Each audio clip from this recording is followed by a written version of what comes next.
নির্বাচন কমিশনের অনুরোধে বাংলাদেশ জাতীয়তাবাদী দলের চেয়ারম্যান জনাব তারেক রহমান আগামী 11 জানুয়ারি 2026 থেকে জাতীয় নেতা মৌলানা আব্দুল হামিদ খান ভাসানী ও 2024-এর ছাত্রগণ অভ্যুত্থানে শহীদ আবু সাইদ সহ অন্যান্য শহীদদের প্রতি শ্রদ্ধা জানানোর জন্য তাদের কবর জিয়ারত এবং কিছু পারিবারিক দায়িত্ব পালনের জন্য দেশের উত্তরাঞ্চলের কয়েকটি জেলা সফর করবেন বলে সিদ্ধান্ত নেওয়া হয়েছিল। এ ব্যাপারে নির্বাচন কমিশনের অনুরোধে বাংলাদেশ জাতীয়তাবাদী দলের চেয়ারম্যানের এই সফর স্থগিত ঘোষণা করা হয়েছে। প্রিয় সাংবাদিক বন্ধুগণ, আসসালামু আলাইকুম। আজকে রাত 9টায় দলের চেয়ারম্যান জনাব তারেক রহমানের সভাপতিত্বে জাতীয় স্থায়ী কমিটির জরুরি সভা অনুষ্ঠিত হয়েছে। এই সভায় জাতীয় স্থায়ী কমিটি ইতিমধ্যেই আমাদের দলের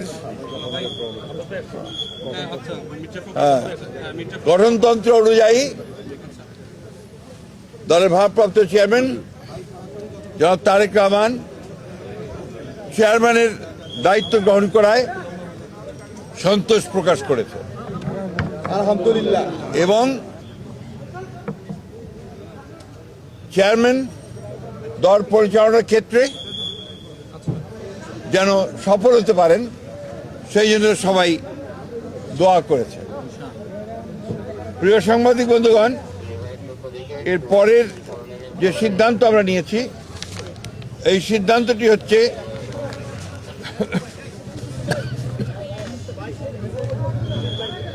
নির্বাচন কমিশনের অনুরোধে বাংলাদেশ জাতীয়তাবাদী দলের চেয়ারম্যান জনাব তারেক রহমান আগামী 11 জানুয়ারি 2026 থেকে জাতীয় নেতা মৌলানা আব্দুল হামিদ খান ভাসানী ও 2024-এর ছাত্রগণ অভ্যুত্থানে শহীদ আবু সাইদ সহ অন্যান্য শহীদদের প্রতি শ্রদ্ধা জানানোর জন্য তাদের কবর জিয়ারত এবং কিছু পারিবারিক দায়িত্ব পালনের জন্য দেশের উত্তরাঞ্চলের কয়েকটি জেলা সফর করবেন বলে সিদ্ধান্ত নেওয়া হয়েছিল। এ ব্যাপারে নির্বাচন কমিশনের অনুরোধে বাংলাদেশ জাতীয়তাবাদী দলের চেয়ারম্যানের এই সফর স্থগিত ঘোষণা করা হয়েছে। আমরা যে আমাদের স্বেচ্ছাসেবক দলের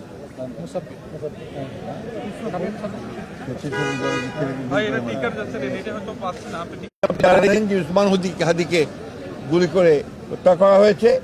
একইভাবে বিভিন্ন জায়গায় রাজনৈতিক দলের নেতৃবৃন্দকে, বিশেষ করে বিএনপির অনেক কয়েকজন নেতৃবৃন্দকে গুলি করা হয়েছে এবং তারা শহীদ হয়েছেন। এবং গত কয়েকদিন আগে স্বেচ্ছাসেবক দলের সাবেক সদস্য সচিব দক্ষিণে না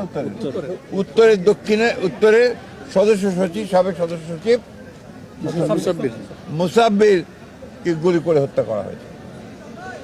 আমরা ইতিমধ্যেই এর তীব্র নিন্দা জানিয়েছি, ক্ষোভ প্রকাশ করেছি এবং অবিলম্বে হত্যাকারীদেরকে গ্রেফতার করে আইনের আওতায় আনার দাবি জানিয়েছি। আমরা বারবার করে কথা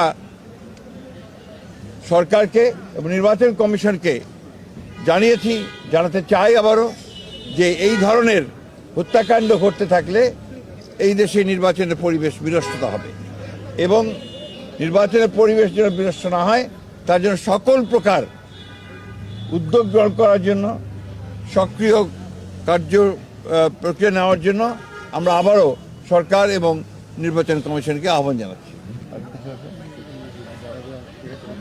আর ইতিমধ্যে আপনারা সবাই জানেন যে আমাদের গণতন্ত্রের মাতা,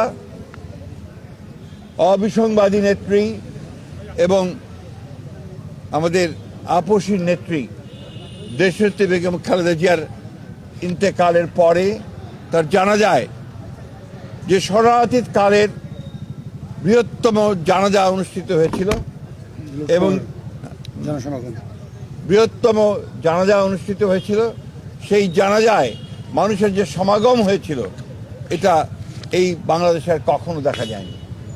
আমরা যারা স্বতঃস্ফূর্তভাবে সবাই এই জানাজায় অংশ নিয়েছিলেন, আমরা দলের পক্ষ থেকে সমস্ত জনগণকে আমরা আন্তরিকভাবে কৃতজ্ঞতা এবং ধন্যবাদ জানাচ্ছি এবং আইন শৃঙ্খলা পরিস্থিতি রক্ষা করবার জন্য সেনাবাহিনীর সদস্যরা, সেনাবাহিনীর তিন বাহিনীর প্রধান এবং সরকার যে উদ্যোগ নিয়েছে, সে পুলিশ, র্যাব, বিজেপি যারা সহযোগিতা করেছেন, তাদের সকলকে আমরা আন্তরিকভাবে ধন্যবাদ এবং কৃতজ্ঞতা জানাচ্ছি। ভারপ্রাপ্ত চেয়ারম্যান নাই থাকে না, আপনি জানেন না, চেয়ারম্যান থাকলে আর ভারপ্রাপ্ত হয় না। ধন্যবাদ।